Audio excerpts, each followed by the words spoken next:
This writer concentrates on the poorer section of India and also oppressed section of India. Mulkraj Anand was an Indian writer in English, recognized for his depiction of the lives of the poorer class in the traditional Indian society. When you see, the author is playing with this boy, and this boy was the leader. He was an active member. He would entertain me with long, merry descriptions of the variety of things he saw in the bazaars of civilization.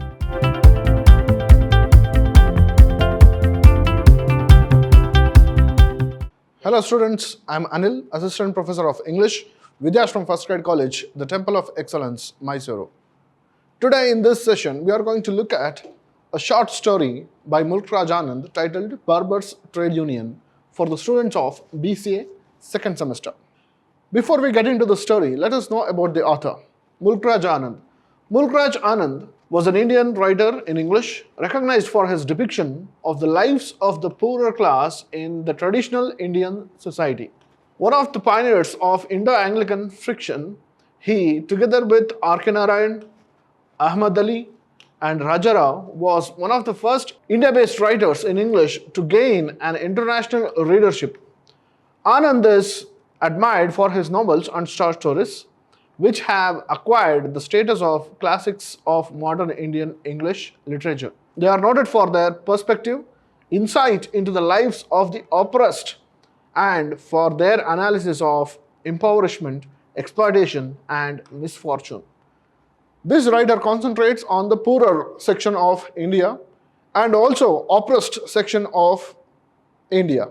So here his novels or his stories, they talk about those characters. He became known for his protest novel. What is this protest novel? That means in all of his novels or short stories, there are characters which rebel against the societal norms. Protest novels Untouchable, which was written in 1935, which was followed by other works on the Indian poor such as Coolie, which was written in 1936, and Two Leaves and a Bud in 1937. He is also noted for being among the first writers to incorporate Punjabi and Hindustani idioms into English and was a recipient of the civilian honor of Padma Bhushan, the third highest civilian award of the Republic of India.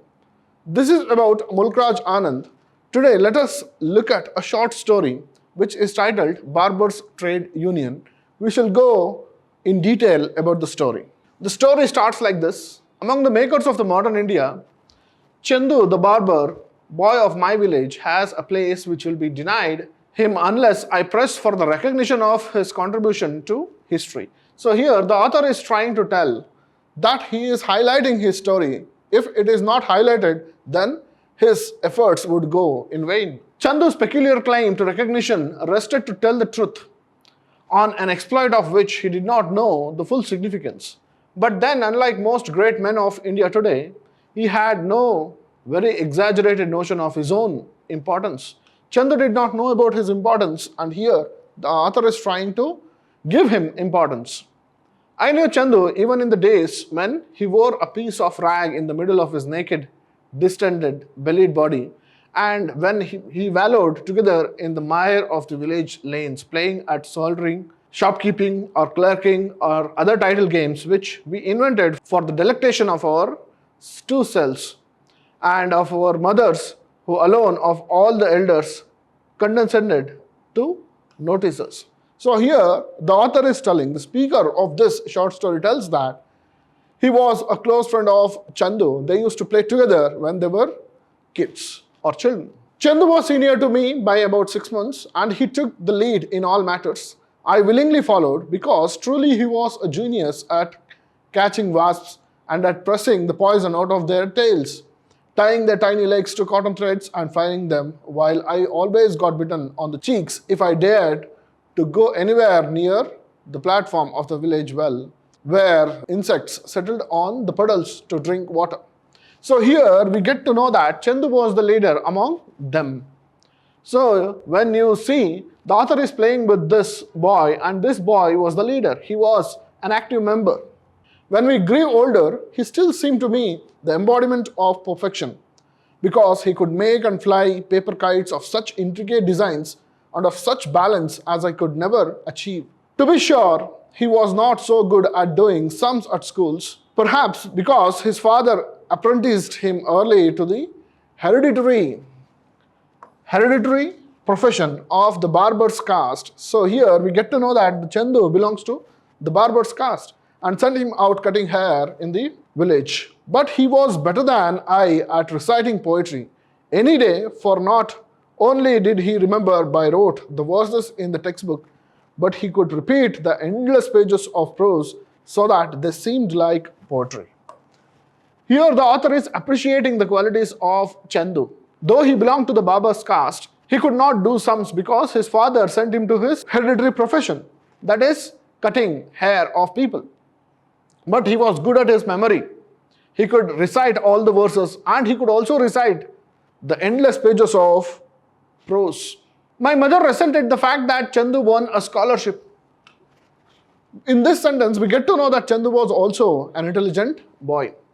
While I had to pay fees to be taught, and she constantly dissuaded me from playing with him, saying that Chandu was a low-caste Barber's son and that I ought to keep up the status of my caste and class. But whatever innate ideas I had inherited from my forefathers, I certainly hadn't inherited any sense of superiority. So here he says his mother did not allow him to go and play with Chandu because she was reminding him that he belonged to the upper caste and Chandu belonged to the lower caste. But the author says, I inherited many qualities, but I did not inherit this differentiating character. Indeed, I was always rather ashamed of the red caste mark which my mother put on my forehead every morning and of the formalized pattern of the achkin, the tight white cotton trousers, the gold worked shoes and the silk turban in which I was dressed. I longed for the right to wear all the spectacular conglomeration of clothes which Chandu wore. So here the author says that he was not happy with his customary dress. He always appreciated Chandu's way of dressing. A pair of khaki shorts which the retired Subedar had given him, a frayed black velvet waistcoat decorated all over with shell buttons and a round felt cap, which had once belonged to Lalla Hukum Chand, the lawyer of our village. This Chandu, he was a poor boy. So what he did, he collected clothes from those who gave him. So he had that khaki dress and her topi to wear. Therefore, this boy, the author, the speaker, he appreciated Chandu's way of dressing. He wanted to be like him, but his mother did not allow that. And I envied Chandu the freedom of movement which he enjoyed after his father died of plague. The author is telling one more thing, that Chandu had freedom to travel wherever he wanted. He would do the round of shaves and haircut at the houses of the high caste notables in the morning, then bathe and dress and steal a ride to town 6 miles away on the rest of the closed carriage, on the footrest of the closed carriage in which Lalla Hukum Chand travelled to town. So what he did, Chandu did his job in the morning and then he cleaned himself, he bathed, he dressed himself and he went to town. He was standing on the footrest of Lalla Hukum Chand, who was a lawyer. But Chandu was kind to me. He knew that I was seldom taken to town and that I had to trudge 3 weary miles to a secondary school in the big village of Jodiyala. With the fear of God in my heart, while he had been completely absolved from the ordeal of being flogged by cruel masters as he had left school on his father's death. So he often brought me some gift or other from the town, a paintbrush or a gold ink or white chalk or double-edged razor knife to sharpen pencils with. And he would entertain me with long, merry descriptions of the variety of things he saw in the bazaars of civilization. Chandu was a good friend of the author, and he says while he was in secondary school getting bored with the teaching and all, this boy Chandu, he enjoyed a lot, but he did not forget his friend. He brought many interesting things from the bazaars or the market, and he gave it to him, and he described everything like it was in front of his eyes. He was particularly detailed in his description of the wonderful English styles of clothes which he saw the sahibs and the lawyers, the chaprasis and the policemen wearing at the district court, where he had to wait for the journey home at the footman's Baran Lalla Hukumchand's landau. And once or twice, he expressed to me that secret wish he had to steal some money from the picture where his mother kept the emoluments of his professional skill to buy himself an outfit like that of Kalam Khan. Kalam Khan was a doctor. He was the dentist who, he said, performed miracles in the town, fitting people with rows of teeth and even new eyes. He described to me the appearance of Kalam Khan, a young man with hair parted on one side, dressed in a starched shirt with an ivory collar and bow tie, black coat and striped pantaloons, and a wonderful rubber overall and pump shoes. And he recounted to me the skill with which the magician unpacked an engrazy leather handbag and flourished his shining steel instruments. So here, Chandu was attracted by the profession of dentist, Kalam Khan, and he wanted to imitate him by wearing his clothes. So this was the desire of Chandu. So he expressed his desire to his close friend, that is the author.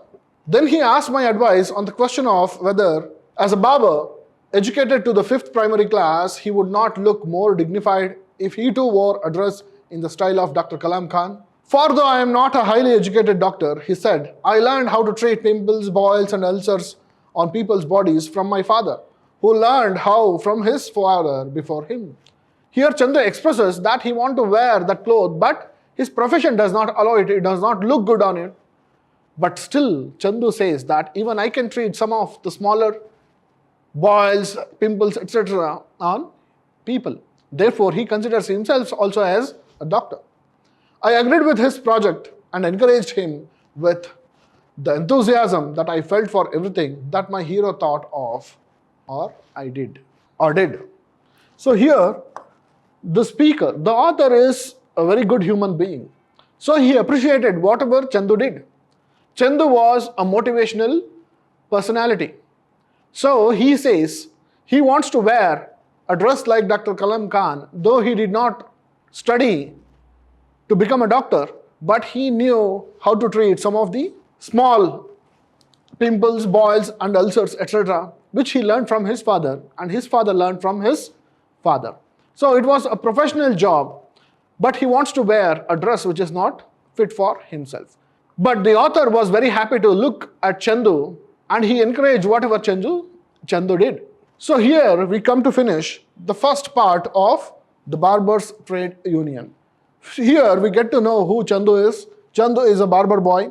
His father dies in his young age and he takes up his father's job.